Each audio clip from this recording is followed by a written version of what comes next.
All right, so thank you all. Well, we got more time when we get to the second topic. Yeah, we can do that. Guys, hello all. Thank you for being here. This is All Black Everything, which we do Thursdays 8 p.m. Eastern. We got a great group of individuals here. Very excited to have them. Very excited to be with these great people. So yeah, if you're watching this on YouTube, like, comment, subscribe, all that good stuff. We'd love to have you. Yeah, and hit the follow button here on Twitch. Yeah, okay. So I'm gonna introduce our guests. We'll start with Black American name, also known as Bam. Bam, thank you for coming back. Bam, always much. Hey, like you're usually, I feel like you're usually wearing red. Like I feel like Switch it up. You change it up. All right, cool. You're all usually wearing blue, so we're all doing something a little different. But yeah. Hey, my name is Bam, or Black American Made. Sometimes I come on Prime panels and talk about politics. Hello, everyone. Okay. Wow. I went pretty. Wow. All right. I'm moving for the audience. Quickly moving on. So we have Dream here. I'm very happy to have him. Dream is back with us. To get super frustrated with me later on. I'm sure it'll happen at some point. It's like you're not listening to me. So, you know what's gonna happen, right? Yeah. but we love our man team. How you doing, buddy? I'm doing great, man. I feel great. I got a new job this week. Feel me? Congrats. First day was Tuesday. Nice. Go crazy. I'm officially a city official. Feel me? Like I had to swear an oath to the Constitution because I'm a city worker in the city of California. So, feel me? I gotta uphold the Constitution, for better or for worse, unfortunately. No, just kidding. I'm very happy. It's do no dream, and yeah, if people would just listen, then we'd have no problems. Thank you. Thank you. All right. Next we have DeAndre Pace. Second time here. Thank you for stopping by once again. I was hoping you were going to jump in that previous conversation, actually, Pace. I was actually curious what you have to say there. I wanted that too. Yeah, I really was curious what you would have to say. But DeAndre, It's not really my field of specialty. It's one of the things that I'm least interested in. It's gay. Whether you're gay straight or people's gay, rights. or okay, it doesn't matter. Oh no, just gay, just LBGTP, whatever the fuck they are, just them in general. This is why I wanted him to say something, but okay, go ahead. But I was going to say that when you talk about being straight or gay, I did a show yesterday. We were doing our news bulletin, and I seen in the news a 19-year-old killed a 40-year-old guy last year because he had sex with him and he thought he was a woman. And I'm like, well, I don't know how in the hell you mistake a 40-year-old guy for a woman and then kill him, beat him to death after the sex is already ended. I don't I'm not going to get into that, but I just don't see how it's possible. But anyway, I thank you for having me on again. I had fun the last time that we were on. Name's DeAndre. I'm with the Story of America podcast, which I am the owner of, and I'm just coming around from panel to panel, sharing my thoughts of interesting people. Okay, thank you so much. Okay, let's hit up our friend Hobo. Hobo is back with us. Thank you, Hobo. Hobo, you were a lot of fun. This is also your second time back. You were a lot of fun last week, right? I think you are a memorable character. I think everyone will agree on that one. But yeah, thanks for being here, buddy. Wait, you said a mumble character? No, I said memorable. Memorable. Oh, yeah. I get that. All right. Hey everyone. My name is Marlon. You call me Hobo. I forgot to do this last time. I'm the host of the Unknown Hobo podcast and actually a YouTube channel, which is the Unknown Hobo, same name. Podcast about self-improvement. That's all I'm really talking about a lot of time is self-improvement because I'm a smidgen crazy. And hopefully I don't upset anyone. Well, besides that, yeah, that's it. I'm just here. I If you guys feel have any like questions, I'm actually in the chat this time because I saw people calling me Canadian last time. I'm not Canadian. They're calling you You gay have this to be a time. little bit crazy to Where be a they were? podcaster. Yeah. Listen, listen. Maybe for them, for no one, but maybe just for them. So I'll next let's go down to the person you'll probably will get upset. Fanatic is here with us. Fanatic, buddy, it's nice to have you here. We're always excited. There's never a day when we're not excited to have Fanatic around, to open our minds, right? To raise our blood pressure and all that good stuff. Fanatic, thanks for being here. Like it. I don't know about opening your mind, but I'll definitely raise the blood pressure. My name is Fanatic. I'm really glad that you guys had me here on this thing. I host the Fanatic panel. We had an amazing conversation on Amber Heard yesterday. It's really, really, really good on Amber Heard and Johnny Depp. Seeing a white woman actually get what she deserved was crazy to me because, typically, how well the criminal justice system works to protect white women. But the thing that we know for sure with the criminal justice system, that the court systems work even more so to protect is white men. And so Johnny Depp got his justice because the white man gonna get his justice in that system. So anyway, Now with OJ.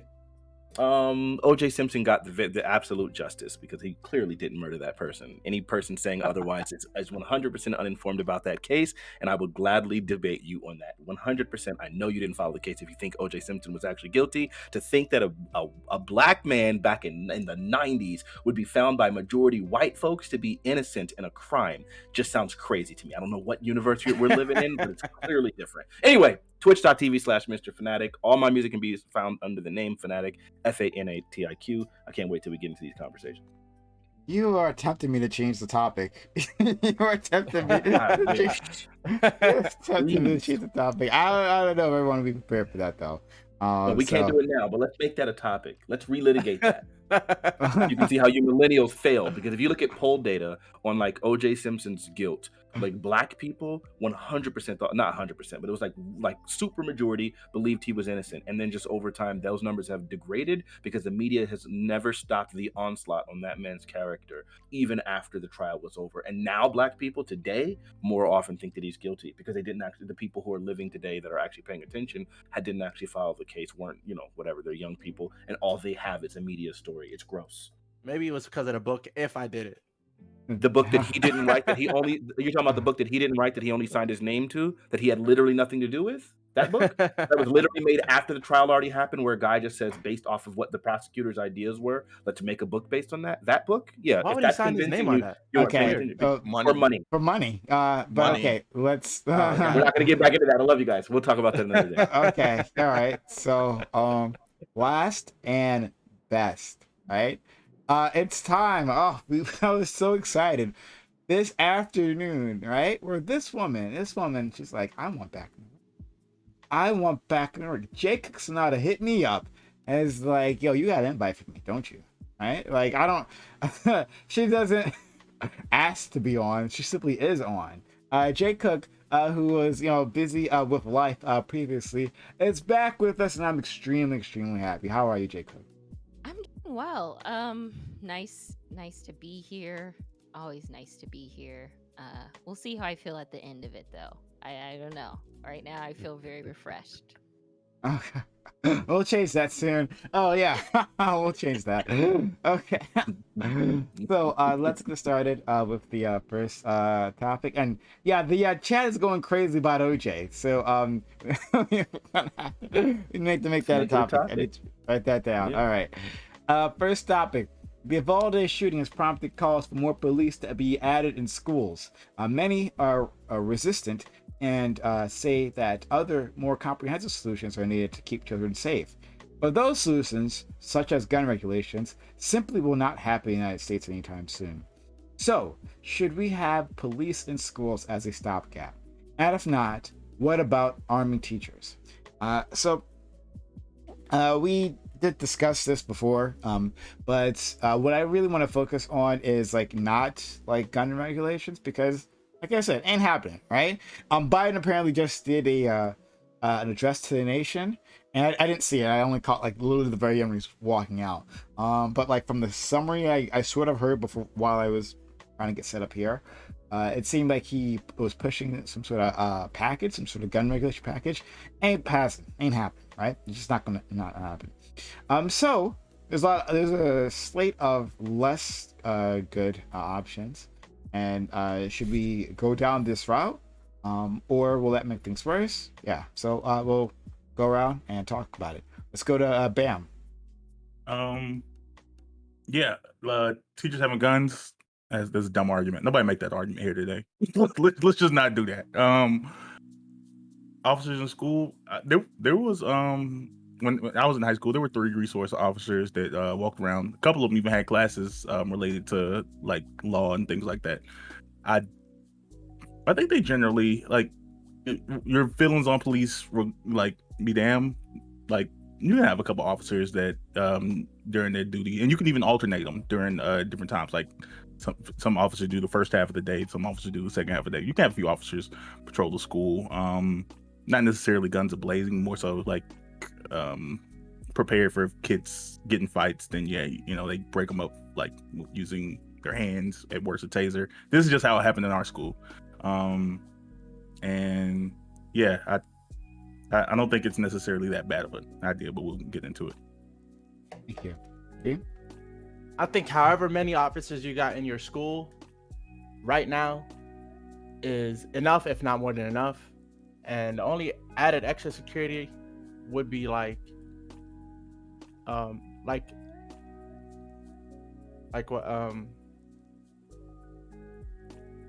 what we were saying last week about like having like ways to like limited entry points in the front of the school, back of the school, every entrance.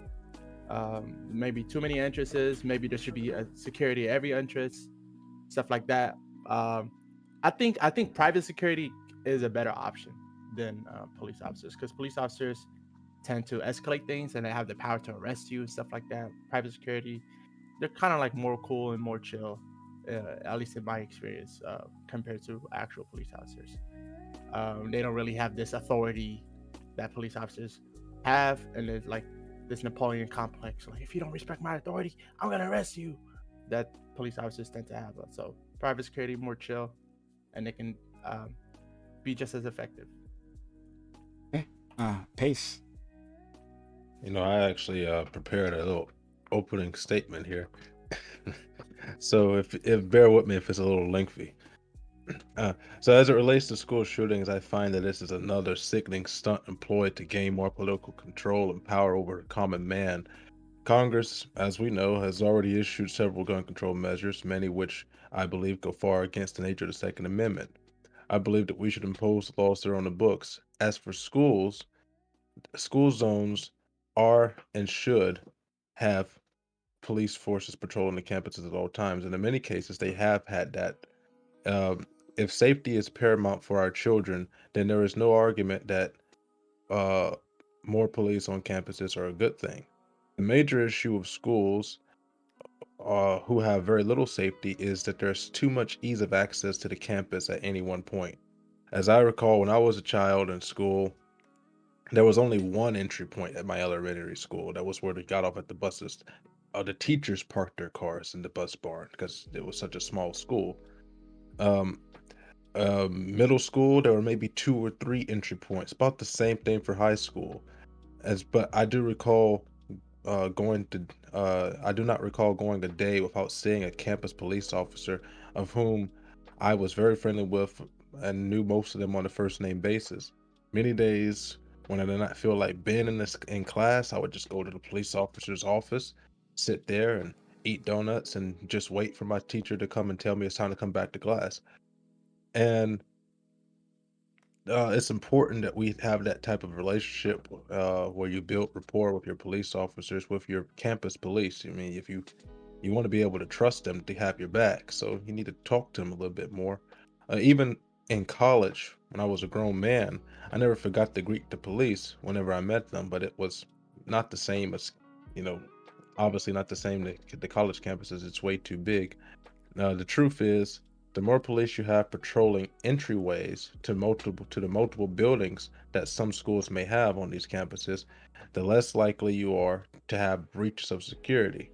Absences of authority promotes cowardly individuals and emboldens them to commit crime. Criminals are cowards, and they will act when they believe it is safe to get around authority figures. So perhaps the problem that we have is a lack of authority at home, which is a conversation that we can have at a different time. But having structure and proper disciplinary measures at home and abroad connotes negative consequences to less than desirable behavior, and turns and in turn promotes positive behavior. This, however, is not to say that I support arming teachers. I do not. While I would not disagree with the right for teachers to bear arms if they are properly trained and licensed, I do not believe that it is the role of the teacher, nor do I believe that any amount of firearm training will prepare a teacher to take the law into his or her own hands. And if anything, this promotes vigilantism, which is never good in civilized society. My thoughts are that if they are licensed to carry, let them do so, but do not incentivize or encourage teachers to become more armed and ready to do battle with these possible assailants. I am not so trustworthy that all teachers are of proper mental faculties to be given the choice to determine life and death, for good or for bad. So I would rather we harden our schools. Schools are not to be run, schools that are run by the government. Yeah, it's, yeah, it's done. Yeah, I think I'm Okay. done. I don't That think that it's was the last sentence anyway. Oh, okay. Well, all right. I guess I was a little impatient. All right. Sorry about that. But thank you, Pace. All right. Let's go to Hobo. So this whole argument for me is split into two halves, and I'll start with the arming teachers solution first of all, because that's what's in front of my head. So I don't personally think arming teachers is a good decision at all. And the only reason why, it actually falls not on the good teachers that, of course, if they were armed, they would do what they want. It's actually based on the bad teachers in comparison. We all have had bad teachers. And unfortunately, I personally think the education system in America as a whole, because corporal punishment isn't a thing. If you're willing to arm teachers, let's talk about corporal punishment. And if you don't think teachers can deal with corporal punishment, why would you give them firearms in the first place? Because that's even a high escalation in my head. And the only reason I'm saying that is, like, I'm from a country where, like, I used to get beat. If I did bad in school, I would get beat. My teacher also know if she beat me by accident, my mom's gonna come down there and hunt her down. But like here, there's such a big disrespect between the student and the teachers, and a lot of these teachers don't know how to handle that, at least in what I've seen. So it's like, okay, well, we're escalating what the teachers have to deal with. If they already can't handle these kids already, now we're adding something volatile on top of that. So that's what I really think bringing in guns to teachers is a good idea. I maybe in the future, but for right now, I think that keep that away from teachers and the teacher student like section. Don't do that. What I would personally say is, I actually saw this on TikTok a few days ago where some veterans were like, hey, we're doing community service, we're going and just watching kids play outside at their school. And they're like, hey, if you're a veteran, go try to do some community service around your school, whatever it is. I would love that idea to open up where schools give it an option to, like, hey, if you're a veteran, you want to volunteer, do that. Or even police officers, they get paid, I think, like 20 something dollars an hour. Like, offer to pay some veterans a little bit less and see if you can actually get them to come out and do some police work, which of course you need to do background checks and everything else. The idea of veterans watching your kids is sounds all fine and dandy on paper, but background checks needs to be done overall for everyone that's going to be around your children, because you have to make sure they're safe, like, period. But as I said, for me, I don't condone teachers getting guns. I don't.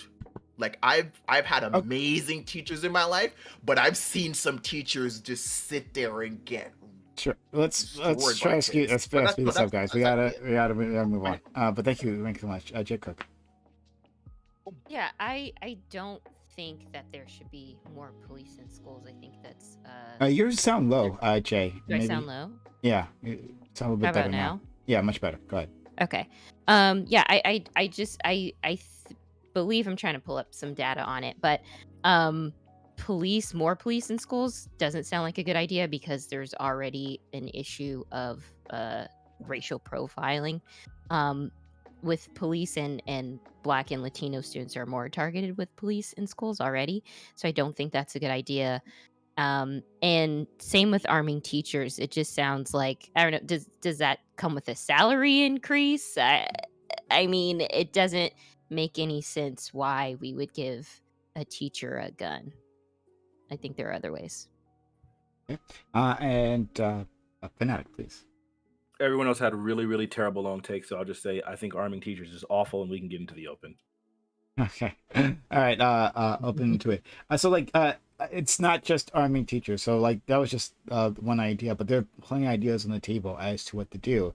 I won't explore them with the rest of you guys, but it seems like the biggest disagreement was in terms of cops and whether we should have them on campus. Some people say yes, some people say no. Let's explore that. So here's the deal. When it comes to arming teachers was also stupid, and then of course having cops on campus is also equally stupid. So like, I know that there was like a crazy uptick in cops, like being armed specifically for Columbine. That shooting happened my freshman year in high school. I know I'm an old nigga. Anyway, so when that happened, like they responded by thinking, oh, we can put more police officers in campuses, and that might like somewhat address this. Now there were already police officers in campuses at this point, and what we discovered is that didn't actually fix anything. That wasn't like the solution that we were hoping it was going to be in any capacity, because all it did was if we already recognize, first off, that police officers can't handle, they couldn't handle the situation as it was, right? Like they didn't feel comfortable going in there, like and confronting the kids. They went in there to get their own kids and all that kind of nonsense. I don't know why we're gonna be like dumb enough to think that like teachers, non-trained teachers are gonna be like the people that are actually significantly more able and more capable of doing this. It just sounds kind of ridiculous. I like. School police have not stopped a single police shooting since they have existed. So if this is what we're talking about, and they've been in existence for over 100 years, and they've never accomplished their task once, then they're just 100% ineffective. So we shouldn't even be considering this as a response. I'll say it that simply. Wait, or is there like a number of, like, do we have a long history of school shootings where there were resource officers in place? Like, I don't even know if that's necessarily, like, if the data is there.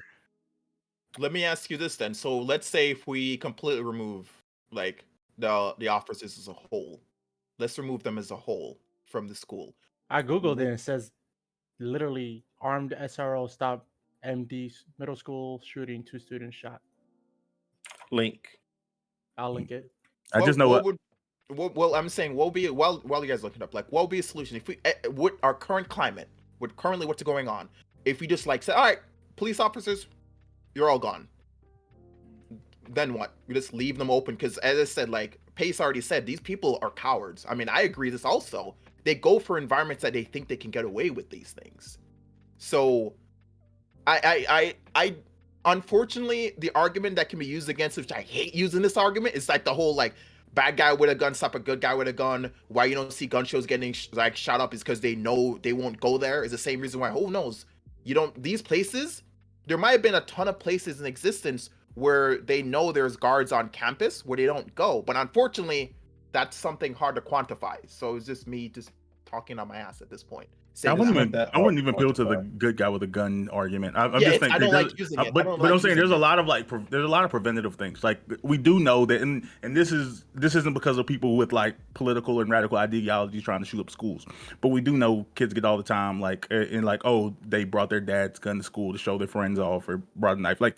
And having people in place to like actually be able to handle these situations with some level of training, even though, like I said, I'm not too high on police. Like, it seems to be they're the best people for the job. The majority of teachers in America are women, and that's not to say that women are unable to use firearms. That has nothing to do with it. But we don't want people to have to jump to that situation because 2 kids got into a physical altercation in school, and there was no one there to break it up, and she tried to get into it, and like the only way she.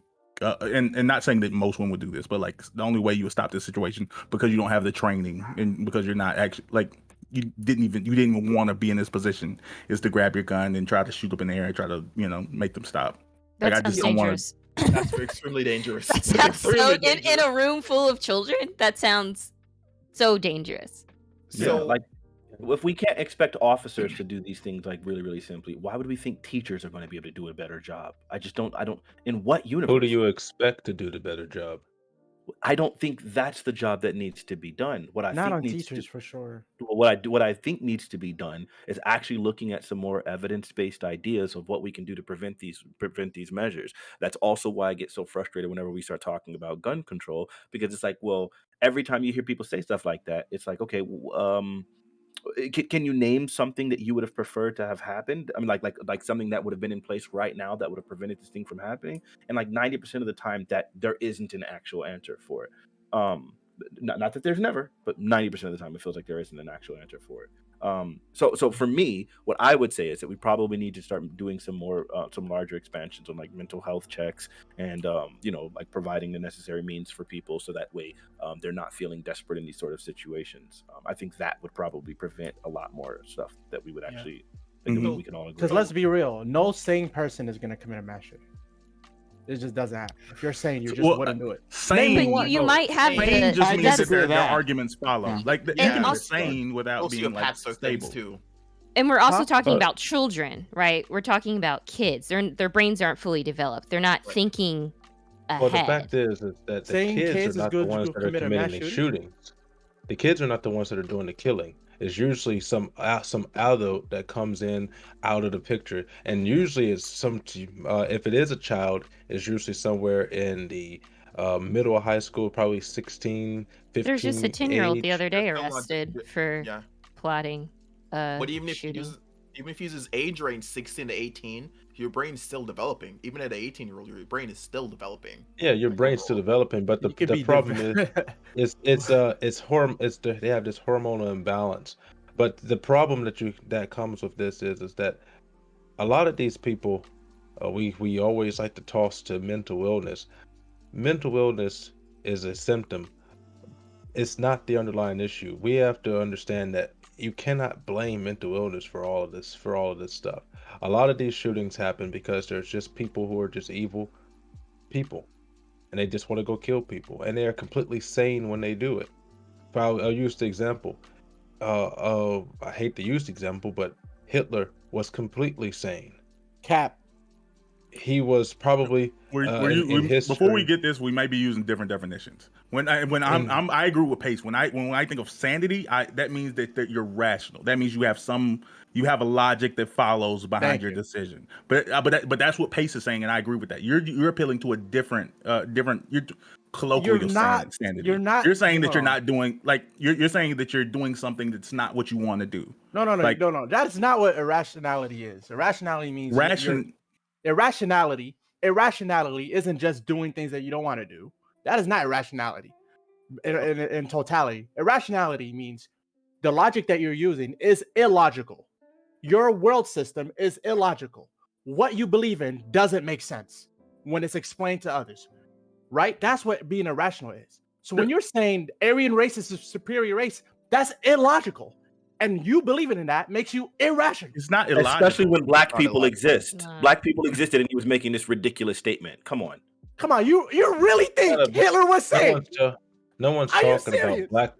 black people exist or not. If you go back to the course of history, and this is not a defense of Hitler, but you go back to the course of history, you will not find a single race of people that did not conduct similar atrocities against another race of people because they thought they were superior. Hitler was completely sane when he did what he did. He had a vision in his mind for why he was doing what he was doing. He believed that he could scapegoat a certain sect of individuals, and he believed that by getting rid of these certain individuals, it would make his nation economically superior to the rest of the world. He was completely sane in doing that. An insane person cannot develop thoughts with that level of detail. And for all of Hitler's faults, he was probably in I won't say our generation, but in the history of mankind, probably the most genius war general in the history of the world. Really? I'm not sure about that.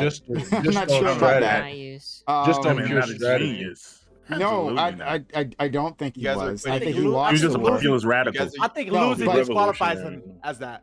Uh, Losing definitely disqualifies him. I'm not sure if it disqualifies him. I just think like if you actually look at his record, and the things that he did, and he was just the But guy I'm on not saying. top. I know no one's saying that the things that he did were good, but when you're No, talking No, about not even that. That's not what we're that's talking not about. my when you're talking Nobody about said nobody's- strictly when you're talking about strictly warfare, what he did through warfare, fighting. I mean, let's face it, the Axis powers were. It was basically just Germany. The other two didn't do hardly anything. So taking on the rest of the Allied forces practically by yourself and winning up until America got involved, and he would have still possibly won if he didn't have a a coke. This is the conspiracy part, but if he didn't have a coke out um, on cocaine or whatever it was during the miracle of Dunkirk that caused him to lose that battle. And if he didn't try to, like Napoleon Bonaparte years before him, invade Russia during the winter, which is the Wait, this stupidest is a thing different that anybody conversation. can I don't do. want to Yeah, I have was this. gonna This say, is can a we get really back and it bad was topic. messed. Because I could go an hour down I'll this. just leave. Yeah, you can go on. They were on just say meth. one. I'll just say one point since I didn't. We can say the exact same thing about every leader of every country in the past because we can bring up Caesar, we can bring up Rome, we can bring up whatever we want. That's my point. It doesn't Yes, matter. We can that's just what I'm go back saying. in You the can past. say that. You can say that if you're just going strictly by warfare. He had a tactical. Yeah, we can go. Please, We please, can no, go no, let's tactical. not do it. But Let's anyways, not do it. Let's not. yeah, I don't let's go care. back to We're the main moving on. topic. We're moving Yeah, on. back to the main topic. Yeah. All right, so good old Mr. Trill over here. You were saying 99% of the options, because that's I walked away for like 2 seconds. I know you were saying there's some option you could maybe propose because you're the one that's saying about like just completely removing the police officers from the school. He's talking to you, That's Fanatic. Fanatic. Oh, wait, I'm sorry. What were you He asking? called you Mr. Trill, but Oh, When I hear okay. Fanatic, I think of League of Legends, so I completely like blank it out and just I got say you. the I rest got of you. the No name. problem. So I'm sorry. Say, ask it one more time.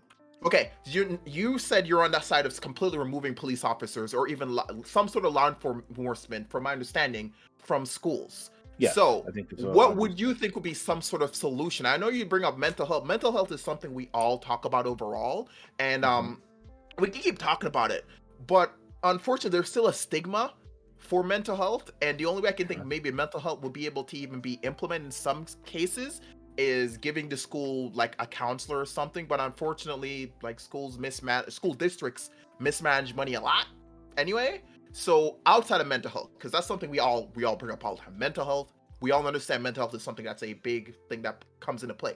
Outside of that, what's the Sure. solution? I think that and like securing the entrances and exits to schools. Who?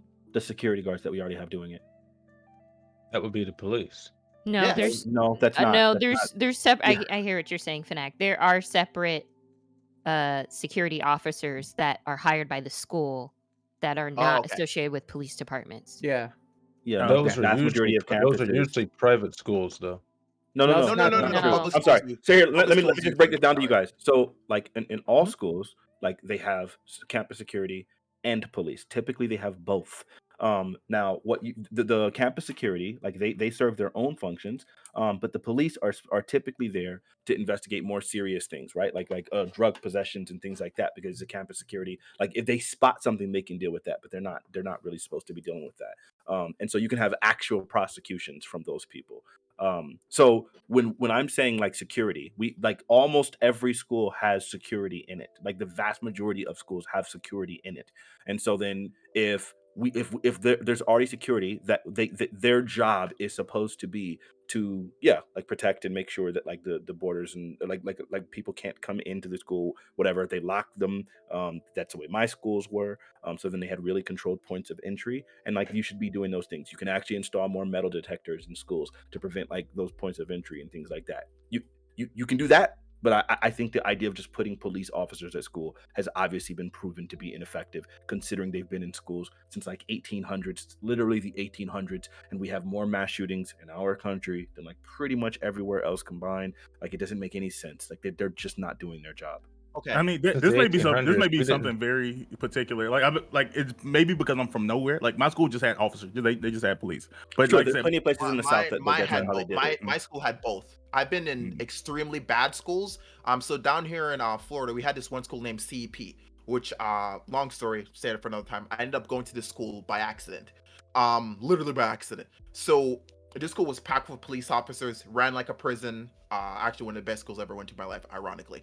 But I went to schools where there was on-site security and there was police officers stationed outside of school grounds, just parked there. And that was it. Literally. And our on-site security was always just one guy. And I was in a massive school. Like our school is doubled in, my school that I went to is doubled in size. This was like, what, 15 years ago. So they had that one guy for the whole school. So if we're gonna increase anything, like even if we don't have police officers, we're gonna have to increase some sort of security in the school. Which yeah, we can use those guys. Protecting a point of entry is something I think we all talked about it last time. The same thing. Making multiple points of entry so it can be controlled. But if you take police out, if police are undertrained, which the argument I like people saying police are undertrained, so you think these guards inside the school are more trained than said police? Like what No, makes it's them not. special? It's not that the guards outside school, just protecting points of entry and like doing the security guard thing, like of like making you go through metal detectors. Like they have that all over the country, right? Like we have like in a Staples Center. Those are typically not police officers. Those are just like your private like hired security guards. And they do that like at pretty much every major event that's in like all stadiums or whatever. They're not typically, now there are police present, but typically there are those people that are performing those actions are security guards. So this is something that can be done. Now, as far as responding to a mass shooting, sure, the police should be able to respond to that the same way they would like respond to a home invasion. But like simply doing that job is one of the simpler jobs that it would be really easy. Campus security around the country have already been trained to do and are doing now. We just need to make that more standard and make sure that all schools have these things. Typically, they have these things in some high schools and more high schools, but in a lot of white neighborhoods they don't, because they feel safe. But then they'd be the ones that be doing the shooting. So in reality, we just need to probably make that more universal and have that across the board, and then we wouldn't be having it would prevent a lot of these shootings. Just to make sure, when you're saying campus security, I'm just making sure we're talking about high school and lower. Sure. College and up is a completely different beast. Sure, of course. We're talking about high school right now. Yeah. So yeah, which I understand. But by the way, in college they also have campus security there too. They do, but so, the environment, it's universal, but sure. Yeah, but anyway, but high school and lower. Yeah, because college is massive. At least here, because I'm next to UCF. So completely understand that for the most part. But at the end of the day, like I'm for at least the police officers being outside, like just being out there, just showing their presence. Why? Because I was going to say the same thing. Why them just being outside? Yeah, why would we need that? It's literally just a demonstration of power. It's not so much about the demonstration of power, if you ask me. It's about the response time. It would be much preferred to have police officers have a building on campus dedicated to them, or have a presence around the campus. Because if something were to happen, police sat outside of the building. Police sat outside of that building for an hour while the dude was going around shooting those kids and refusing to go inside of there. It's not about a response time issue. They were there. Chief? What? I don't know if it was the chief. I don't know if it was the chief. I heard they weren't allowed in there because I don't know if he was the chief. My point being, it doesn't matter if it's the chief or not. My point being, the police were there. My point, it doesn't matter because it's simple. If the police were there and sat for an hour and a half, a great number of police officers, then it's not a matter of response time. That they're not going to do that. They're not going to do that job. They're not going to do that job. Because you look at what happened in the Uvalde incident. In the Uvalde incident, which is not the normal standard, in that incident, you had the police chief. He had them wait because he had it listed as a barricaded incident as opposed to a active shooter incident, because it was an incident with a barricade incident where they were unable to breach the room, because if they did, they would have the potential of killing the child by shooting through the door, or if they were to go into the door, the one point that the shooter was in, they would just be going in to be lined up as bodies on the floor, because they had no tactical gear to protect themselves in this particular incident. So then their response time wouldn't matter there. What happens if they breach the door? What happens if they breach the door? The shooter kills them. Now there is nobody on there that can stop the shooter from going to other rooms and killing the other kids. It sounds like you just agreed with me that the response time was irrelevant. That's what I'm disagreeing with. That's what I'm disagreeing with that. My point. Hold on. Like my point. I just want to respond to specifically what he's saying right now, and I also want to make sure we make room for everybody. But the issue necessarily isn't response time because of a proper, like having a proper chief in place with who's able to respond to these situations. That situation could have been handled better, specifically because they were in position. They were in position for that situation to go better. Just because someone in top ended up being inefficient doesn't mean that them being in position is inherently like a useless thing. Sure. You know what? It's not a hill that I need to die on. I'll just say it this real simple. If you guys want school police patrolling that don't ever interact with the school unless they are needed, that and all those kinds of things, then sure, do whatever you guys want to do. It doesn't matter. No, the police, if they were going to be patrolling, they need to be interacting with the school because they need to have rapport with the students. The students need to be able to trust the police officers to feel like if something's going up, they can report that. What is the teacher there for? What are counselors there for? I'm so confused. Some students do not like their teachers. Some students do not feel comfortable talking to their counselors. So you need to be able to have that same level of police officer is the next best option. So let me for say your this safety, absolutely. One second. I'll let Jay Cook finish her thoughts. Yeah, Jay Cook, what are your thoughts on this? No, my thoughts were finished. No, sorry, I said Jay Cook. I'm curious, where are you going with that? Could you elaborate?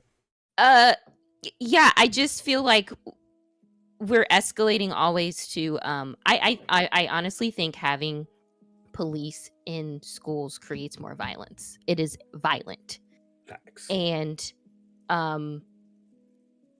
if we keep escalating to violence, we're answering violence to more violence. I guess I'm just like trying to find the logic here of how that works if it hasn't been working. So how does the presence of police cause violence? Well, no, let me. Because of the culture the police bring to the school. But exactly. Let me address what Pace there could be people that do the job of police, which is like private companies that hire private security, right? Yeah, but they don't have the same culture, and that's why I was saying exactly. Security. And they don't have private security is way better than police officers.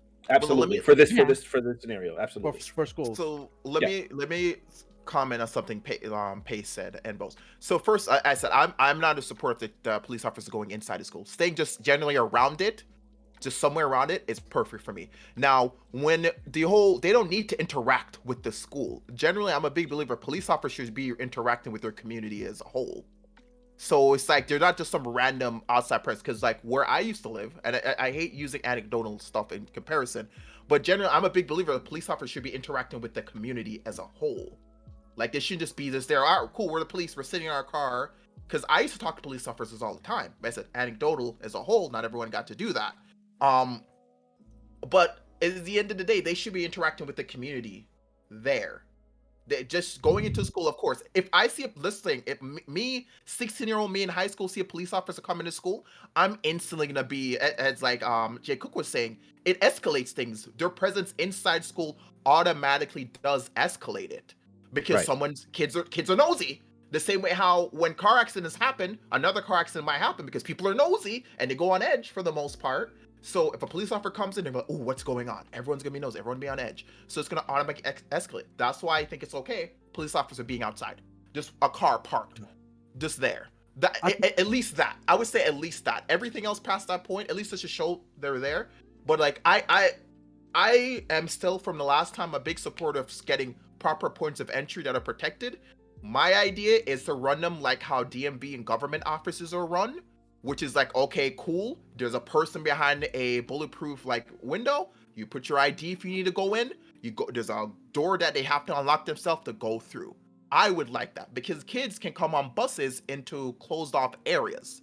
They can completely separate it, go into closed off areas. Kids get off the bus safely. But as far as any outside people is coming in, that's it. You can put the guards where the buses enter.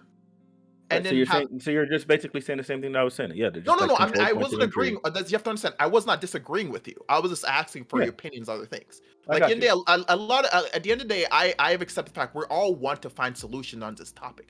We Got might it. not So- exactly want the exact same thing. We might disagree on small base, but at the end of the day, we still want to protect the kids. That's the main core. None of us are saying, yeah, exactly. I'm not for that kumbaya bullshit, right? It's like, oh, No, well, no, no. I understand. No, because that what it does, it hides differences, important differences. Like, oh, we all want to protect the kids, right? I want to protect the kids by installing machine guns, like automated machine guns that are going to shut down people. Like, I'm going to protect the kids. No, like it actually matters. Like these differences matter, and so for sure. and people got to be called out. Yeah. I mean, yeah. Which is That's no, why of course. I asked Yeah, next. I'm just- That's why I'm the just- next question I was about to ask was, okay, Yeah. so then who disagrees with us that controlling the points of entry would be the largest, like the most impactful response to this, like the most impactful and effective response? Prime would say gun control is more Yeah, important. Prime would say gun There's control. no I way agree he would with say Prime. that. There's no way. He's more saying than that. Look at him. He's smiling. I mean, I think he was No just, way. I think we were just talking about immediately. Like, I agree with that immediately, but it's always like one door's left open, when windows left cracked, whatever. The point Like of this that. conversation is talking about like a immediate solution, something that could actually happen. So in that case, yes, I would agree with you.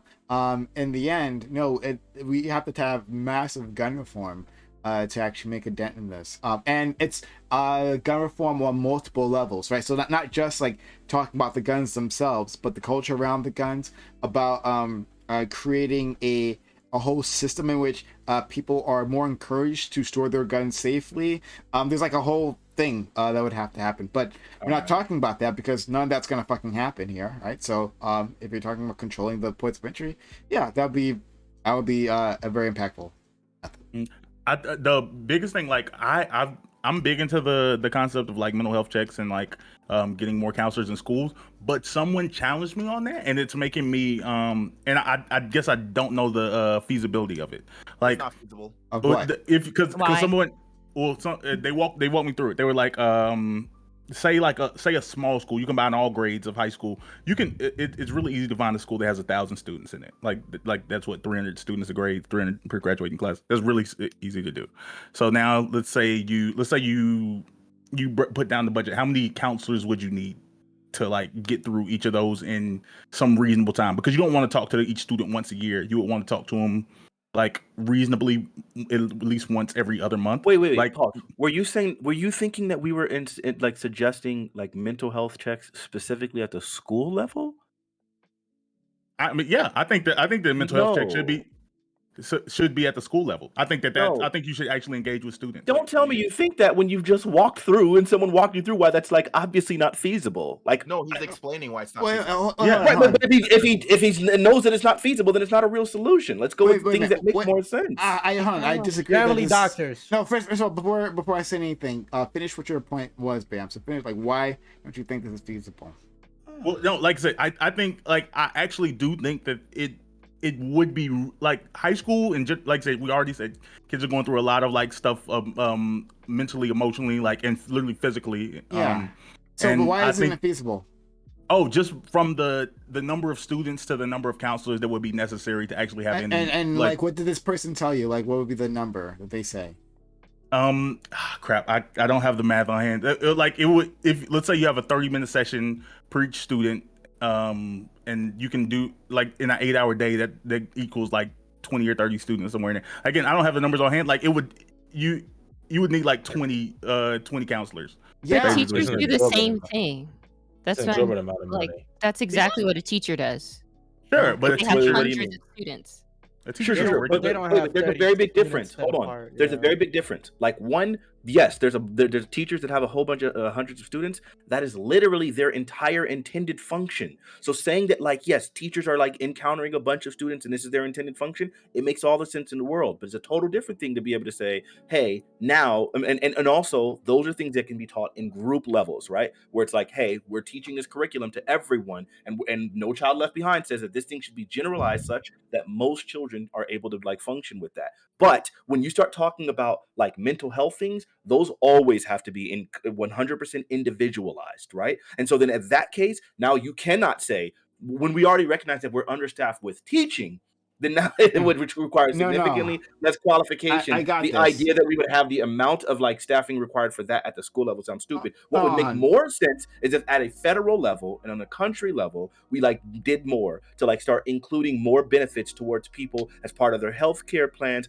and we reinstated all these things that the Republicans took away as far as mental health places, like the facilities and things like that used to be federally ran, and take these things away from the state level and make this back federal the way it used to be when it was significantly more functional. If we did all of those things, that would be a lot more effective. Okay, all right. So I'll handle this, right? Because I think we could do this, and I think we should do this. I think you're saying that we have we don't have enough teachers, right? We have a staffing problem with teachers. Absolutely, sure. Because we make being a teacher fucking miserable. Yep. Like if we're talking about keeping schools safe, yeah, it starts with the students, and the students are the ones who are murdering people. Then we should definitely start. There's something going on. Like Jay Cook said, Jay Cook. Sorry, I always get your name wrong. Jay Cook said, sorry. Said like teachers are already doing this, but they're doing it poorly because not only they have everything else on their plate, right? Now you have to like worry about like the emotional well-being of each of these students. No, we should. I acknowledge the amount of individuals we'd have to hire. Yeah, let's hire a lot of fucking guidance counselors. Let's hire a lot of fucking school nurses because unfortunately, because the way we've designed our society, schools have so much on their plate. Yes, let's invest a lot in those schools, and so. Please, that's not effective. It's not effective. Oh, Prime, you cut out. But I was gonna add. I was Prime. gonna add really quickly. I think it's also like there's layers to it, right? Well, you're not just talking to your teacher. You're talking to your I can hear you now. Welcome back. You're not just talking to your teacher, you're talking to your counselor. Maybe that counselor, if there is a problem child, escalates it to a psychologist or to a psychiatrist, or a social worker. Like there are other people around. And here's the problem of escalations, because escalation assumes that people can easily spot that issue. Right, like sometimes you can for one of them, like the one kid, not Boston Market, excuse me, the Buffalo shooter. That one was easier, right? Like, yeah, that kid. Everyone said they weren't surprised. Not a single fucking person surprised by that. Okay, sure, that's an easy one. Escalate that. But for others, no, it's not. Like people are honestly blindsided. And that's because one thing, they don't even have close to have the training to do so. So I don't know where I cut out, so I'm gonna try to hit it back. So we, unfortunately, because of the way we designed our society, our schools tend to be a center, right, of communities. Our schools take on a lot of jobs that other parts of society should, but it all ends up falling on the schools. Yes, we should invest in schools. We should have guidance just to check on people, because so many times, right? Kids don't want to go talk to the guidance counselor. It looks shameful for them to do so, right? Well, then make it mandatory. And nurses. Yeah, nurses. Yeah, like make it mandatory. You got to go twice. You got to go twice a year, right? And hey, how are you doing? What's going on with you at home, right? Because sometimes if you just ask kids, get them in a situation where they're alone, their friends can't hear them. Like, yeah, actually, I'm having a hard time. I'm having a really tough time here. And forget mass shootings just for a second. This will be great for taking care of kids in general, right? A lot of them, they need someone to talk to. And if they had an adult that they could trust, sometimes they can't trust their teachers because we've been through school. We've had our teachers. We couldn't trust them, right? It happens. But yeah, you think you talk to a guidance counselor, they might be able to help, or maybe not a guidance counselor, maybe not the level we need, maybe something else, or whatever that trusted adult is. That can actually help make an intervention. Yes, we should absolutely do that. Let's not make teaching miserable. Let's have smaller class sizes. Where teachers can actually get to know people. And then if they need to escalate something, maybe they can as well. But then also, let's have checks for individual students twice a year. It's actually worth it to do that for a whole host of reasons and mass shootings. You leftists, you always do it. You guys just go into your like dream world of all of these things that are impractical, that'll never ever happen, instead of like the practical economically things that people talk about. No, it's not economically impossible. No, it's not. Ready? Yes, it is. Can I say something? Holy crap! In 1 year, the amount of defense spending that we do in 1 year, right? The Congress makes a defense bill, and then Pentagon makes a defense request, and then Congress gives them more than they asked for, right? We spend $700 billion a year, and we don't blink an eye. Talking about investing in our children, making sure they're emotionally sound, the future workers of America, which capitalists should fucking care about, right? That to make sure that that their home life is okay, that they're not gonna, I don't know, go on a killing spree. That is just too much. It's just too much. We can't do that. It's too much, guys. We can't invest in. We can never invest in children. We can never actually do it. But then we're surprised that yes, our social fabric is falling apart, and people are dying of deaths of despair, and kids are fucking killing each other in the streets. But I don't even think there's enough people in that go into psychology, enough therapists to. We should encourage them. Yes, exactly. I know we should encourage more. No, you should not encourage more people to go get useless degrees.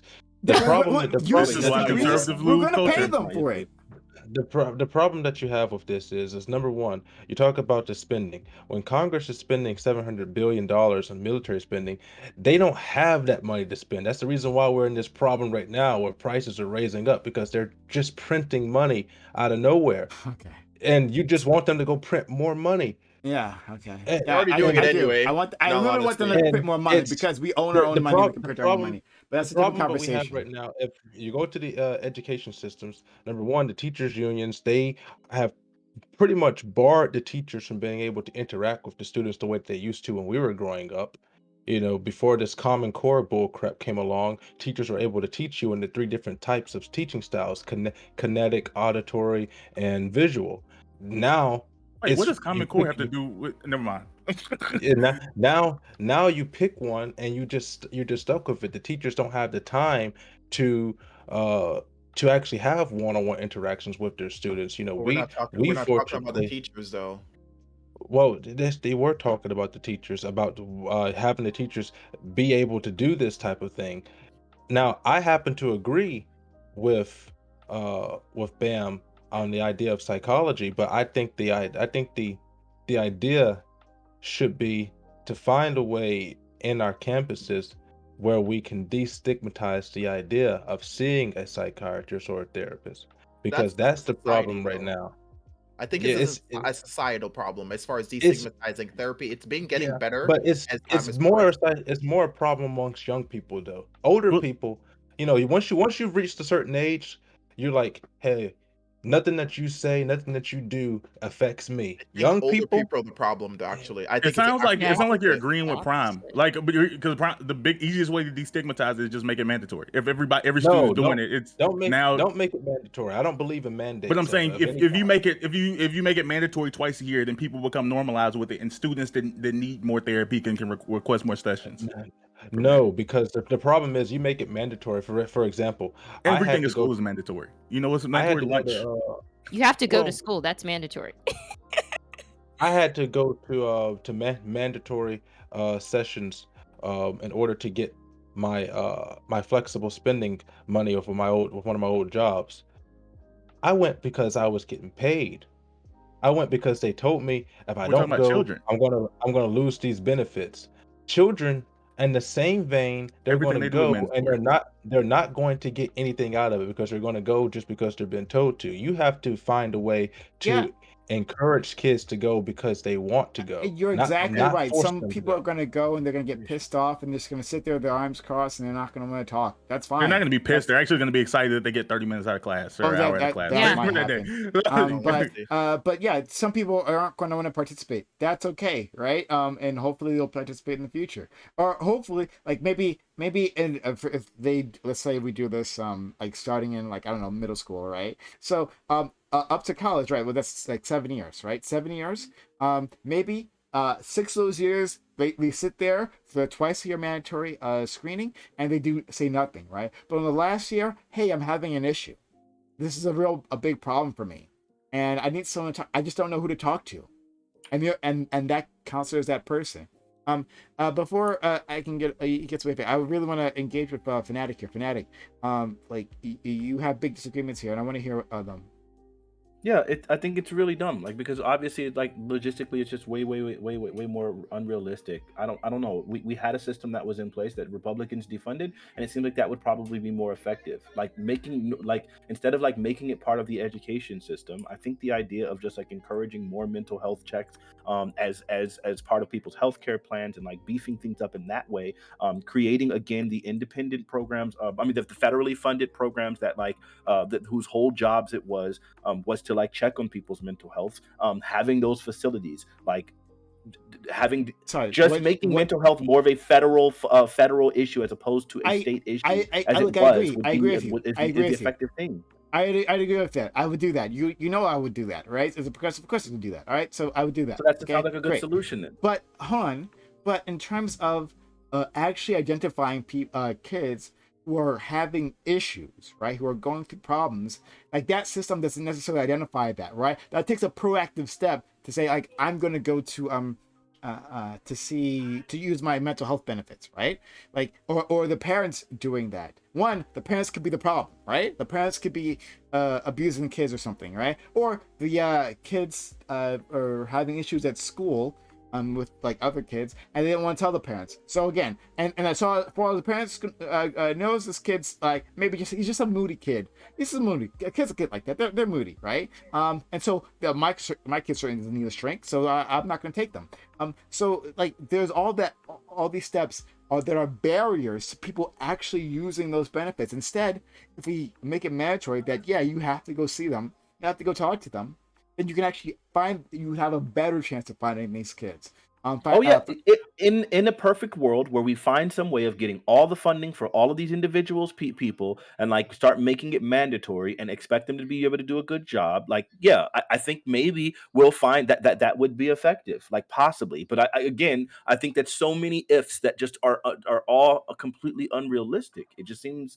I don't know. Like, I guess my problem is that like the reason why I wanted to have this conversation, we had a similar conversation last week, right? And B More was here. B More and I had a big issue with each other, which we usually do when we talk about guns, right? We had a big one, but that fell on gun regulations, right? And the gun regulations I wanted aren't going to happen, right? It's a fair criticism. They simply aren't going to happen. So okay, this is me relenting, saying that there might be another path here, right? Other solutions that might be on the table. But it seems like the only thing that anyone is willing to fight for is to turn our schools into fortresses. That's the only thing. I'm not here doing that. And I don't feel like most people here are actually doing that. And most people here don't seem like that's why I was going to ask that question earlier. So it sounded like when me and Hobo, when we had that agreement, that my next question was to ask, is there anybody in this panel that disagrees with us that campus police are probably not a good idea for high school and under students? Is there anybody that disagrees with that statement?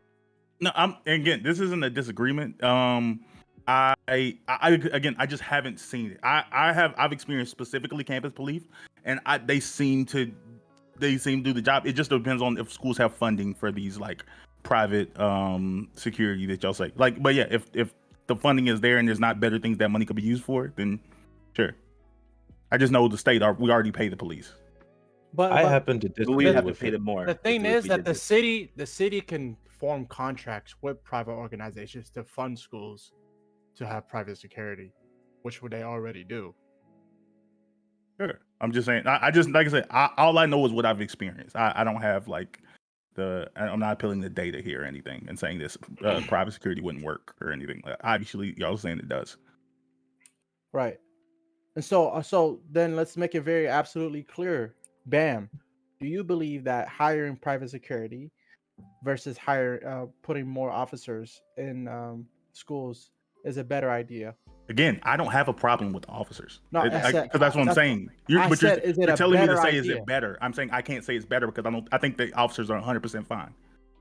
So you don't know. I think that's where the problem is, because I don't know how you can think officers are 100%. But have you experienced though? Have you ever been to a school that's like, oh, all we have is police officers, and I'm sorry, I haven't been to a school where all we have is police officers, but I've been to a school with police officers, and my only interaction that I ever had with the campus police officers was in a situation in which somebody accused me of having stolen from the school, from the freaking cafeteria, which I did not, and then him trying his best to intimidate me and punk me into like letting him search my stuff and saying that he's going to write me up a ticket for something that I actually had nothing to do. Well, I can't say I had nothing to do with it. I didn't do. So I didn't steal the thing. They stole the thing. I saw them steal the thing, and I just wasn't going to snitch on them. I didn't touch the object. It literally never came into my hands. I had nothing to do with it in that regard, just that I saw it, and it happened to be my friend. So I wasn't going to snitch. So in that case, all they were doing was trying to intimidate me. But what we do have data for, the fact that campus police officers are significantly more likely to use violence against young black minorities within these schools. We have that. We have the evidence that that these campus police are being used to arrest students for non-criminal things, for just typical childhood misbehavior.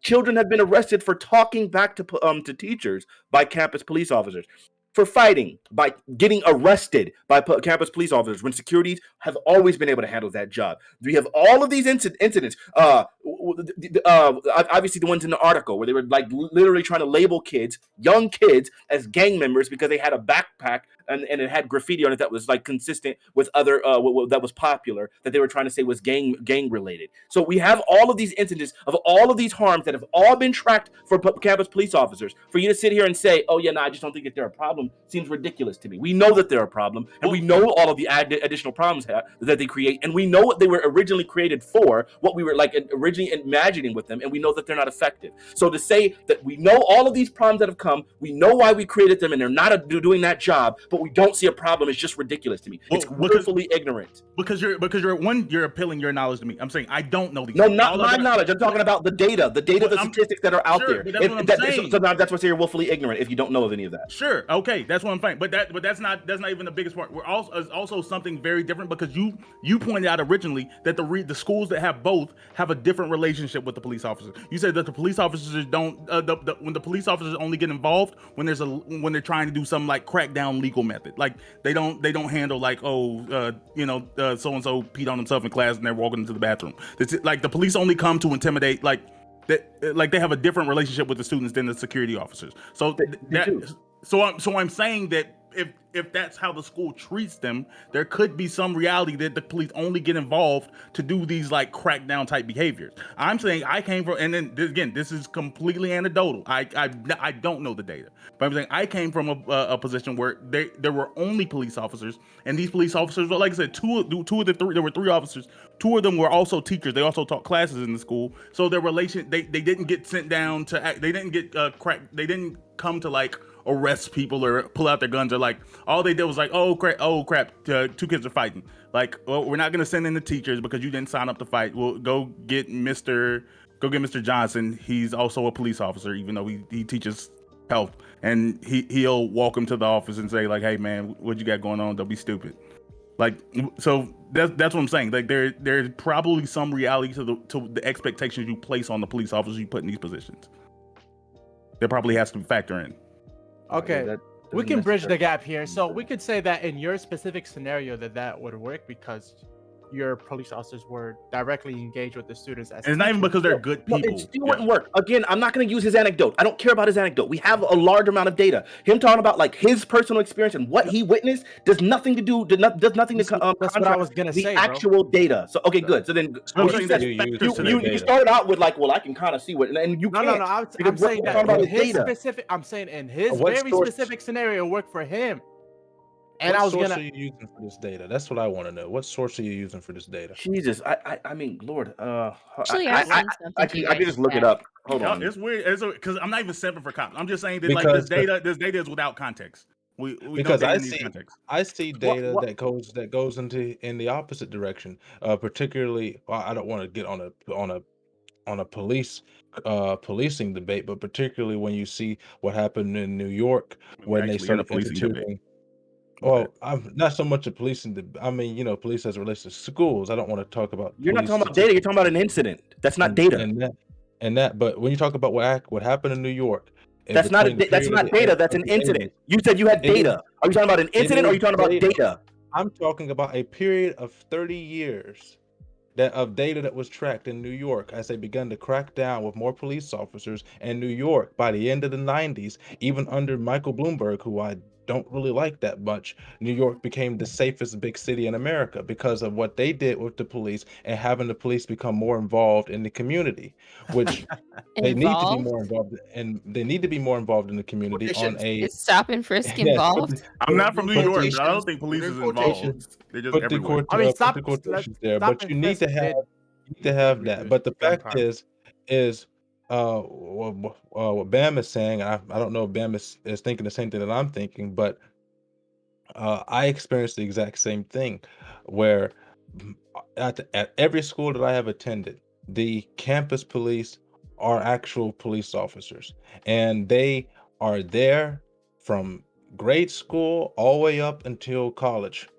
And you kill two birds with one stone by having that, in my opinion, because you allow for young people at a young age to build a positive relationship with police, which is always a good thing because it keeps them out of the system once they become older. And you also get an area where you can see where the police are able to cause a significant amount of authority, or as Hobo said earlier, where it's just that power presence on campus that deters the criminals from being able to come in and conduct violent acts. And in my opinion, you kill two birds with one stone if you have police there as well. Now, I'm not saying that private security isn't better. It's obviously better when you look at the data for private schools. They have the money to be able to afford much better trained and much better qualified officials. But in public schools, we don't have that amount of funding. We don't have systems where the money follows our kids the way that we want it to. It's just a big slush. So you have to be able to use the bet. We, as in everybody else, that's not going to a elite private school. No, I was commenting on the we want the money to follow the kids comment, but yeah, never mind. Well, when I say the money to follow the kid, if I send, I don't have any kids, but if I had a son and was sending my son to school, I would want to know that he was going to the best school possible and that my money was going to get him there. Regardless of how much I had to pay, I want my kid to go to the best school, to the safest school. But we don't all have that ability when we're part of the public school system. So you're for increasing taxes? No, for never. Schools? Never. I'm never. So you're for allocating taxes from defense to schools? I'm not for allocating taxes to anything. I really think we should be cutting taxes on everything and reducing. But you want more money to schools? No, I don't want more money to school. I want parents to be able to have their money follow their child. If my child gets transferred from one school to another school, I want my money to follow my kid. I don't want to continue paying taxes to a school that my kid's not going to. I want to make sure that where my kid is going, my money is following him or her, and they're going to be able to get the best out of it. That's like only private schools though. Like you're basically saying, why are we doing school choice, y'all? That's not the topic. That's literally I just made a slick comment. So what happens to public schools, people? Like, please, no, stop, just stop, stop. Let's stop doing school choice. Stop, just stop. That's not the conversation. Stop. Lord of mercy. Anyway, yeah, look, I think we've all talked about the fact that there's data. We do know that there is data. I mean, hell, like, I guess, man, I probably, I wish I just had it on hand right now. But we obviously know that, like, what do they call it? The school to prison pipeline. Like, right, when we know that like the biggest enforcers of that are police, right? So we know these things. So then if that's the case, then it seems like creating more campus police seems like it just creates more of a problem. Again, it seems like the most relevant solution here, the biggest solution here, is just to go ahead and make sure that we control the points of entry, because all the gun control things, everything you do about gun control, good people sometimes have bad kids, and it's hard to recognize. Parents are not trained mental health experts. So I would imagine most people are going to look and with their biases towards their children and say, I have a legal right to this gun, and I want my child to have access to this gun in case things go bad. And so then those kids will always have access to those guns. And as long as parents are not trained mental health professionals, they're always going to be able to do this. And so then even all of the control checks that we do to make sure that we're like making sure that the people who are buying the guns have them, whatever, those things, they're always going to give that access to their children. So that seems like that's going to be an irrevocable problem. So then that means that the only problem, the only realistic solution is to go ahead and I would say start, it's to do the mental health things and whatever, and I would say also to start extending the punishment towards the parents in these scenarios. Yes. Your kid goes and decides to become a mass shooter, then I feel like at some point we got to start saying, nah, nigga, you should have known. You should have known, and coming at the parents too. I think that's a realistic thing as That's well. a horrible idea. Not for that Because- scenario. Because people or individuals, for example, me and my brother grew up in the exact same household, under the exact same conditions, in the exact same school, both single grandparent, no real father figure in the household. My brother. So you're an outlier. Got it. So you're saying that your brother had all of these adversities, and what do they call it? No, we have the Peaceful. adverse Come childhood on. adverse childhood Yeah. experiences, No, right? Like I'm those are saying called. we have the And you're- exact same. I got you. the I'm exact get you. same And what I'm saying, experiences. it doesn't matter. They- So then No, your it does brother matter. did the 100%. normative thing and came out the My- way that we would expect is what you're basically saying. And you No, didn't. I said that we had the exact same circumstances. My brother goes to the military, gets kicked out of the military, goes to jail on a drug charge, goes and with his own actions rob somebody, steal their car, winds up in jail. Should my grandmother be responsible for that? Because we grew up in the exact same circumstances, in the No. exact same environment, and I it would all say- happened when he was Sure, yeah. less than the age of 18.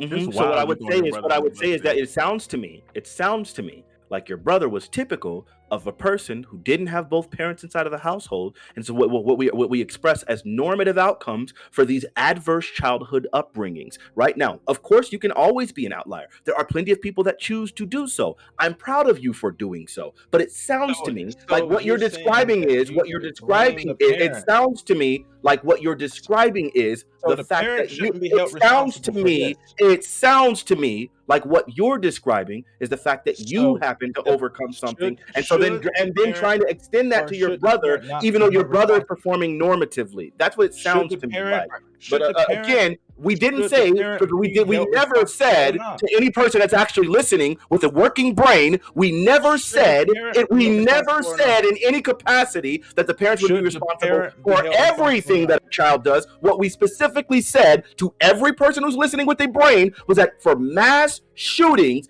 parents would be responsible for that specific act. Unless your brother performed a mass shooting, then everything that you said was a complete non sequitur, and I would like you to actually address the comments that I made and not this made up straw man that seems like it's doing well for you. Hi It's not a guys, made-up Marlon straw here. man. The fact that you Can refuse I to get in on address this? the issue. Can I get in on this? Just let you know, I was on board until you made a specific thing people get punished for. Makes absolutely no sense. If you're talking, so you ready? You're ready. If we went to mass shootings as a specific parameter of like when we get punished parents, that doesn't work. It doesn't work. Oh, okay, okay. cool. It doesn't work. It Oh, doesn't that's work. crazy Okay. because we have specific punishments like capital punishment specifically For for what? murder. We have do? specific Cool. what? That we already have Right, right. So wait. So you're saying our legal system, so you're saying our legal system does have very Those specific are punishments for individuals. specific Those are crimes. individuals. So we I got could you. do that. I got This you. isn't so you're saying what I'm suggesting isn't unprecedented because it already exists inside of our legal system? Okay, I thought so. Okay, good. I know you didn't say that, but you should have because what I just said is factually accurate. In our legal system, we already have it precedented that you can have specific punishments for specific crimes. So then, therefore, I don't see why we couldn't apply a specific punishment for a specific crime that is mass shooting that is a unique problem within our legal system. You ready? Damu, Ready? we're going You on. ready? Boy. What this makes absolutely no sense. So there's already parameters for the punishment. We agreed on that. I agree with you. There's already you mass shooting, Cool, punish them. Cool. So if we're being reactive, which personally being reactive is a current problem, we're being reactive to this. Now we're gonna clump in the parents with it too. So as I said, the outliers. We're not going to use the outliers because that's a too good of example. It's like, okay, you get a one bad seed, he does a mass shooting, use the parents, you raise them properly. Guess what? You're getting punished from your bad kid. We're not going to use that. We're not going to use that. We're going to use the bad parents, for example. We start branching out a crime that someone else does to your family. Where do we stop? I don't know about this. I'm sorry. I'm not going to entertain the slippery slope. I'll explain why. I'll explain why. Because I don't believe in. I'll explain why. Because I don't believe in slippery slope retardation. I made a very specific. I made a very specific, very controlled, very finite, specific example, and you decide to go and say, "Well, why don't we just start applying this to everything?" And think that somehow detracts from the thing that I stated. Right. I stated it very clearly, very succinctly, and I'm not entertaining any of your nonsense. Again. He went to a straw man, you went to slippery slope. Can someone address what I'm saying without something fallacious, or is what I'm saying making sense? I got you. What's the argument? I got you. Yeah, Dream, go. Tag. Not Prime, Fanatic. So when it comes to what you're saying, like punish the parents for the mass shooting of their child, sure. I only think that this is applicable if they had a direct hand. Like, let's say a parent did their best, right? They didn't do anything that could be conceivably wrong on their end, right? And then their child still mass shot people because their child could be hiding things from them, and they're very influenced by their peers or outside phenomena that is not their parent. Like, I was influenced not from my mom. Like, if you talk to my mom would tell you, my son is not like me. I'm not even like my dad. I'm like, a lot of times, like, my teachers taught me how to be a really good person. My friends, how to behave and stuff like that. And my friends will tell you that I'm a big influencer on their life. They talk and sound just like me. So that being said, outside of your parents can influence you to do whatever you are doing. I do not think it is necessarily the case that every instance that a student mass shoots or whoever mass shoots, that their parents should be responsible. Sure, I agree with you. I definitely agree with you. I think I do think I agree with you. I think that it does make sense that there are probably some situations where you would probably say the parents did a really, really good job, and there just was some mental health thing that was just unnoticed and unchecked. And again, parents aren't trained for those cases. You can't quantify. So what I would say is that like probably building off of that you probably should look for some sort of evidence of negligence on the parents' fault, right? Once you can see that, for example, we had that case recently where you had those parents whose kid went on to be a shooter, and they knew that the kid was going to be a shooter, and then they literally tried to flee over to Canada with it, like trying to, like, whatever. They were like in that case, like when you can see those, in that case, when you can see that kind of negligence, then you would probably say it'd make more sense. But however,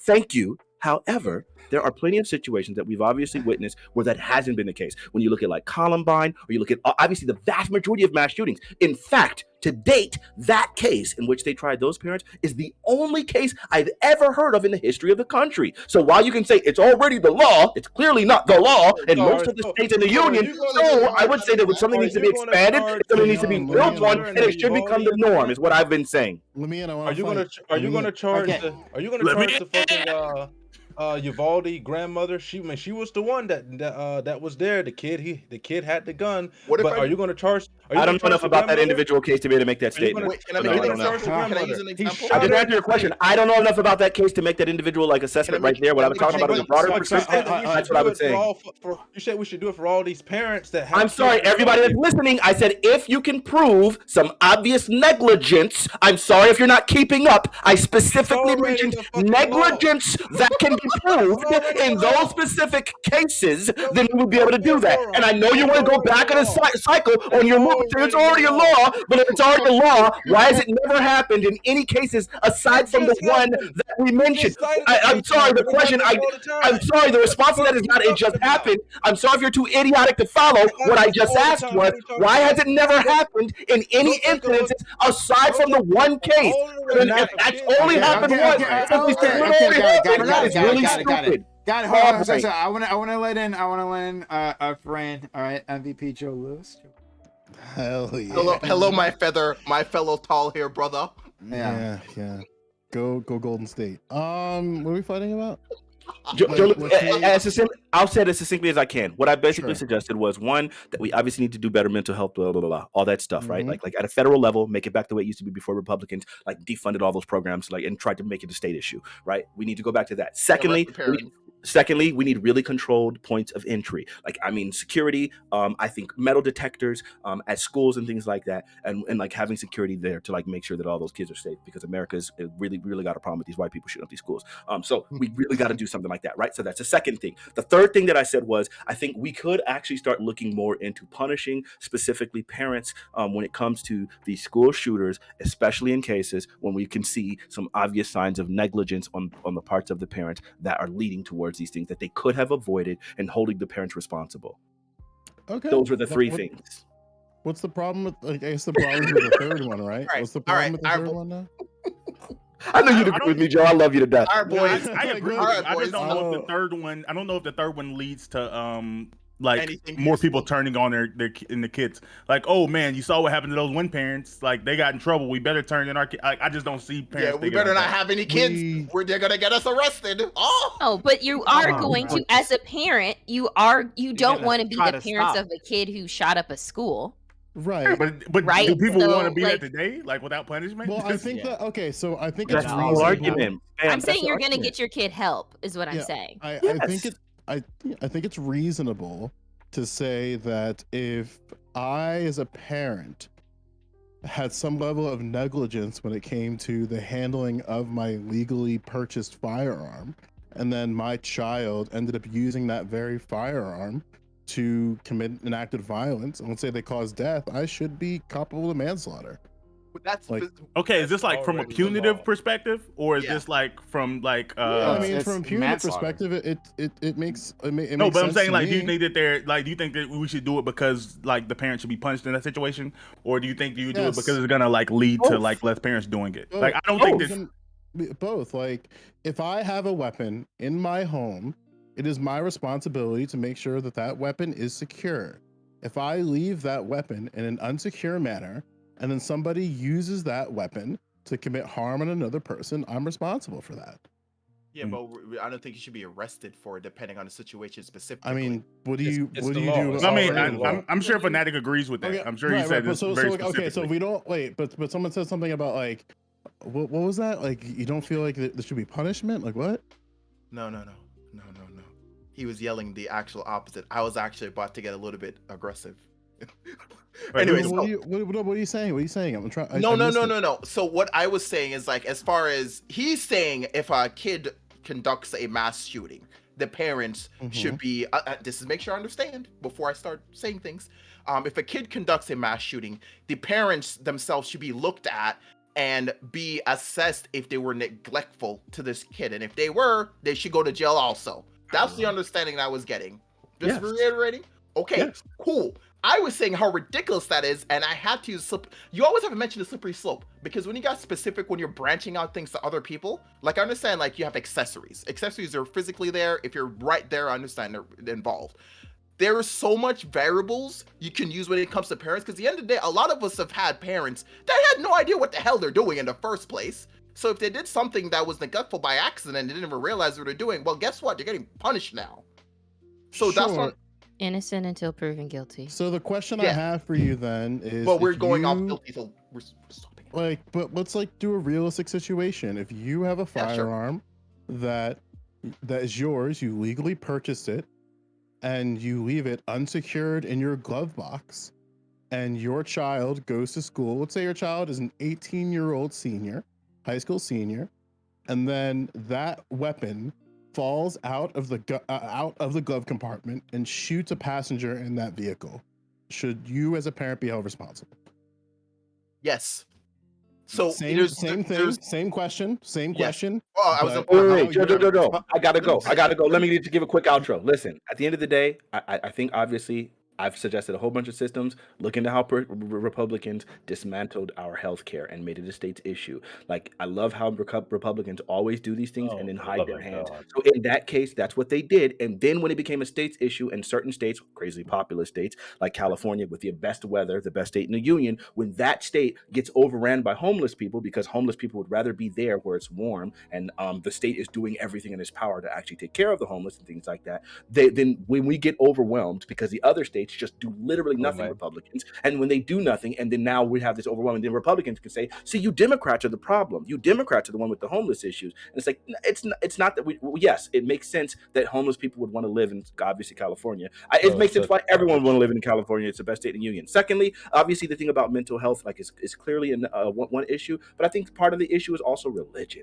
I think it's crazy that we got religion completely out of schools, and we can't talk about faith and all of these things, and we're becoming more and more secular, and it seems like faith could be one of the things that discourage people, like that would be discouraging more and more people from these sort of vile acts. But you got these atheist people that say that their moral system is just as valid when clearly they be the ones that be shooting up these schools and all this nonsense. Now, I know that there are these white Republican evangelical idiots that be out there saying complete nonsense and doing complete nonsense and backing Donald Trump and all that kind of idiocy. But obviously, we understand that like religion has been like the moral compass and the moral backing for a lot of what this country was founded upon. Clearly, like a lot of our laws were completely puritanical. Some of that stuff was nonsense. Some of it was absolutely basic. You guys all know it. So at the end of the day, get more religion in schools, allow prayer back in schools, do more mental health stuff like that, and we got to address that the problem is a white problem, and instead of just sitting here trying to obfuscate it by talking about mass shootings, which are really is a nebulous term, where you got random black people that are shooting up that are shooting in altercations and trying to compare that to these senseless acts of white rage that are these kind of violence. You guys can find me at twitch.tv/FanaticFanatic. You can find me on YouTube under the name Ask Fanatic. I think my takes are normally the best. I'm willing to have like completely sensible conversations when the time calls for it. I love you guys. Fanatic. Wait. You do it on purpose. You do it on purpose. You drop that, right? Because you know what it's gonna do to me, right? And then you try to fuck off. Don't worry, I'm gonna take care of you one day. One day, I'm gonna take care of you. All right? Fanatic, when'd you go bald? I went bald at like 19 years old. You got a good head shape for it. I know God is good. See? God is good. He let me go bald, but he gave me the good head shape. You can probably grow a giant beard. Normally, people that go bald can grow big beards. I can't. I don't have almost any facial hair. Too much Native American. This is months. Not enough testosterone. I'll talk to you later, buddy. I got all the testosterone. All right, I'm out. Peace. Love you. I'm over here trying to develop a chest over here. It ain't coming out of nowhere. I want to get back to Joe. What Joe was saying before. I forget. Yeah, Joe. Yeah. So we agreed that okay, if I have a firearm legally purchased as a father, and then my son or daughter takes my vehicle, that gun falls out of the dash, hits somebody in my vehicle, we're held responsible. We agreed there. Now the question I have is, what if, like, in a hypothetical situation, that's fine. Your same scenario, you legally purchased in your glove compartment, and your child, your high school senior, takes that weapon and goes into school and kills a teacher. Are you held responsible for that, or should you be held responsible for that? If not, why? No. Okay. So yes to both questions, but the varying degrees different.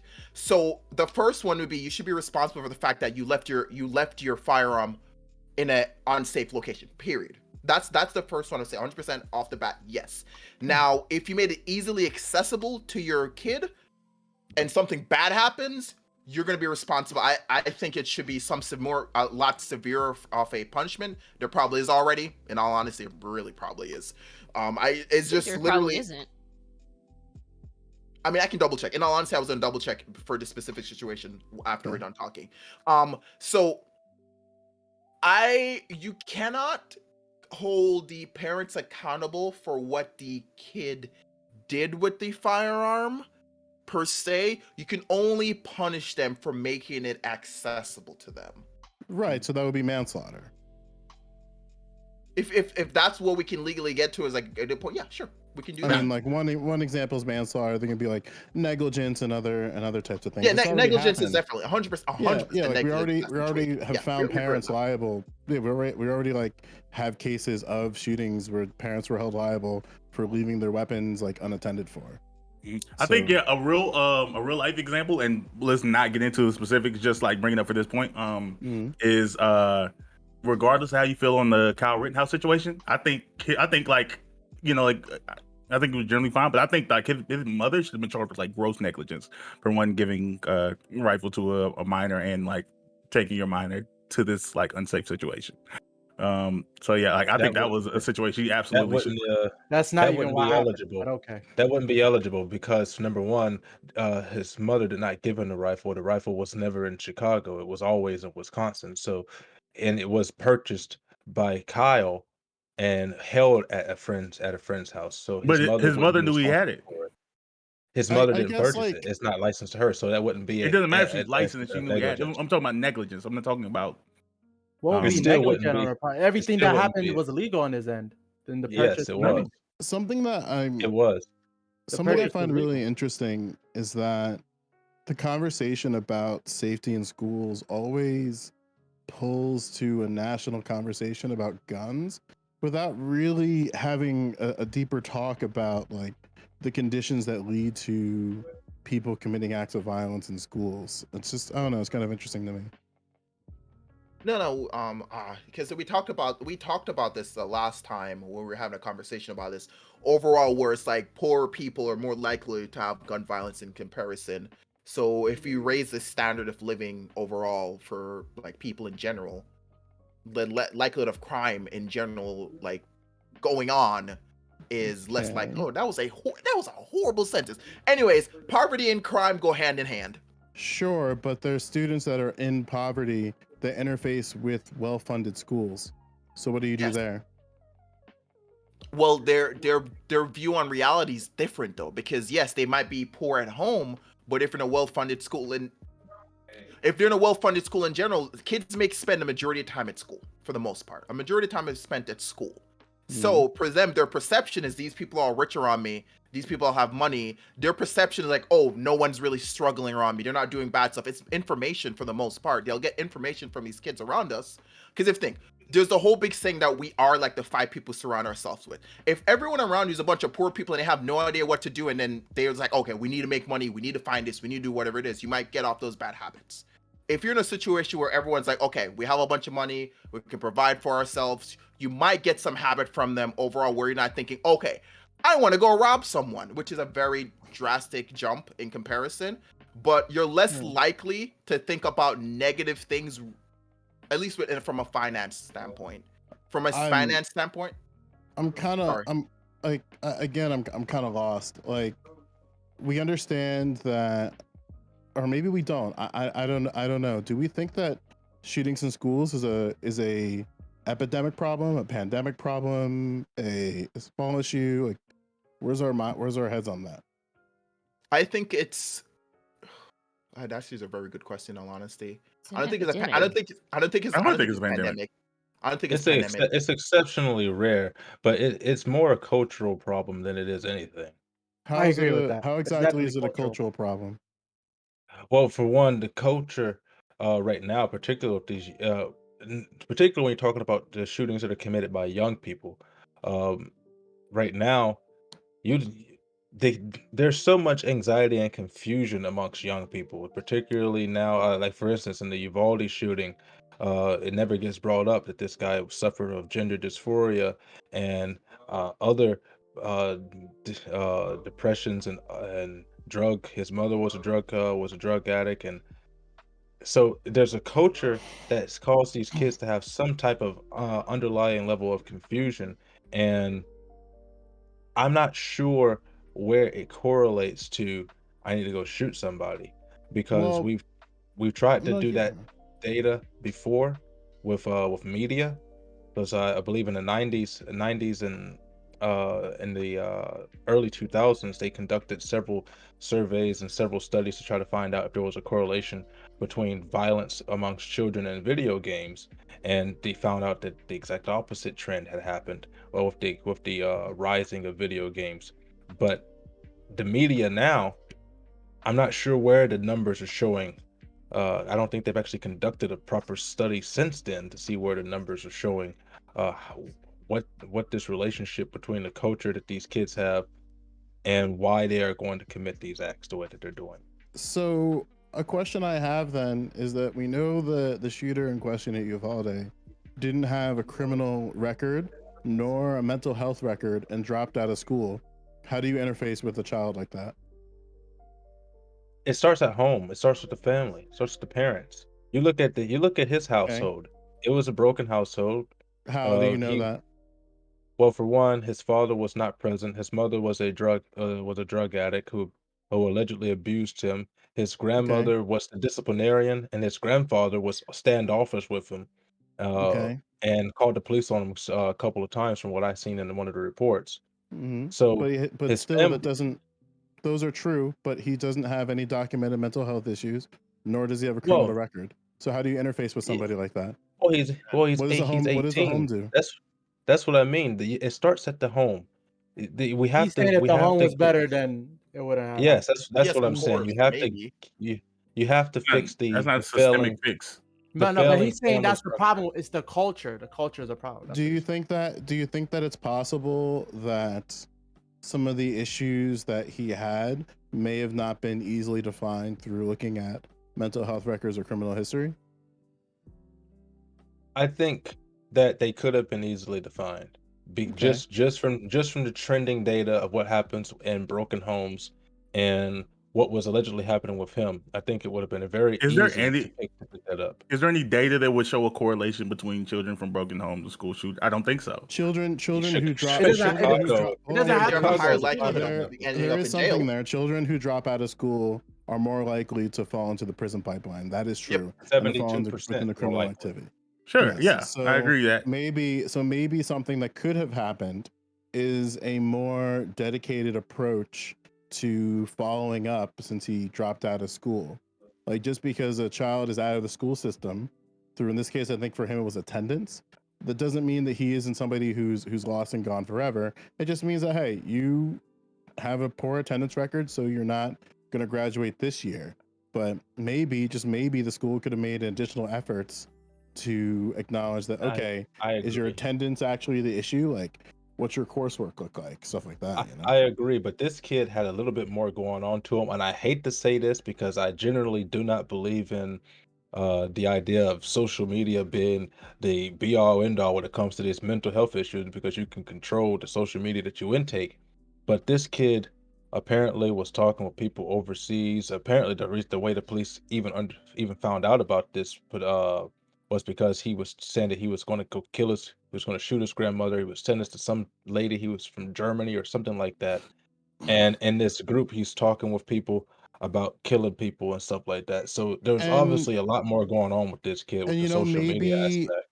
maybe something that could have happened was a more proactive approach, considering that schools do track your social media history. Yeah, but So if Yeah, he is I somebody, wouldn't be behind that though. That would be invasion so of privacy. so if he is They already somebody, do it. we already do it. So you're gonna have to fucking cope with that shit. So it's like we understand that students could like commit threats and disclose acts of violence to each other through apps such as Discord, But see, the Facebook, problem what was have you. it wasn't a student. That was the problem. It Right. And the wasn't point any. that I'm saying is just because he's a student that dropped out of the school doesn't mean you're not responsible for them anymore. Well, Like yeah, it does mean you're not responsible for it anymore. Well, if they're not in not the school necessarily. doesn't have any responsibility to them. It becomes the parents' responsibility. Now, I agree with you that the school should continue to reach out to try to see if they can help get him re-enrolled because obviously, if you want to see people grow out of poverty, the leading factor is finishing high school, waiting until you're married to have kids, and and getting married in general raises your rates by I over think 70%. that's where the logic train stops, because you have to assume they want people to be moved out of poverty. I think the one thing I think the first thing when it comes to policy, right, is I don't necessarily think a student's academic record should be defined based on their attendance. It should be based on their coursework. So just because you have absences and maybe be truant under the eyes of the school district doesn't necessarily mean a student should feel compelled to drop out because they think they're not going to graduate. Yeah, but you have to remember. I mean, we're really sorry, off topic guys, too. Guys, we've already run on through our time for this particular topic, so we'll have to move on to our next one. But Sure. yeah, I'm glad that we have our friend Joe here. Joe Lewis, thanks for coming through. Nice to see you, buddy. Right, and your salmon shirt, is that salmon? I don't know. It's pink or something. It's pink or something. I don't know. He actually Googled color. how to pronounce that word, Prime, and it's salmon, not salmon. It's salmon. No, I literally Googled it, but I thought so tomato too. Potato. Tomato potato. It's wrong. Wrong is wrong. You gotta learn how to admit to be wrong, hobo, like me. Yeah, I don't recall anyone using the word salmon. I was so ready to get hype. Damn. I was so ready to get hype. I've never had a bad take. Whatever.